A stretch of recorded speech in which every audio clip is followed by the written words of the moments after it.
Hello বন্ধুরা, সবাই কেমন আছেন? দিনটা ছিল অক্ষয় তৃতীয়ার। ঘুম থেকে উঠেই ব্রাশটা নিয়ে নিলাম, তারপর গিয়ে দেখি মা মামার বাড়িতে ভাইয়ের সঙ্গে কথা বলছে। কালকে অনেকটা রাত্র হয়েছিল ঘুমাতে, আর ফেসের অবস্থা কী। তারপর কি ব্রাশ সেরে ফুলগুলি তুলে নিলাম, কারণ অক্ষয় তৃতীয়া ভালো করে পুজোও দিতে হবে। ফুলগুলি রেখে চললাম রান্নাঘরের দিকে। গিয়ে দেখি মা চা করছে, বাবা বসে আছে, আর এদিকে আমার ভাইয়ের যা একটাই কাজ ফোন চালানো। ওকে সরিয়ে ওর সিটে আমি বসে পড়লাম। তারপর চা খেলাম, আমরা সবাই খেয়ে আমার বড় মার বাড়িতে সবাই চলে গেলাম।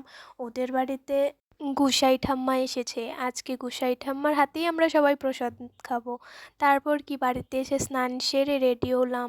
তারপর পুজো দিয়ে গীতা পাঠ শুরু করে দিলাম, কারণ সব দিন পড়ি আর না পড়ি, আজকের দিনে তো পড়তেই হবে।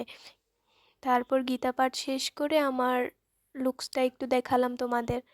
তারপর ওদের বাড়িতে গিয়ে দেখি প্রসাদও হয়ে গেছে, আমরা সবাই মিলে প্রসাদ নিলাম। প্রসাদ রাত্রেবেলা চলে গেলাম আমাদের মামিদের বাড়িতে। ওদের বাড়িতে আজকে ঘরচণ্ডী পূজা হয়েছে ওদের নতুন ঘরে।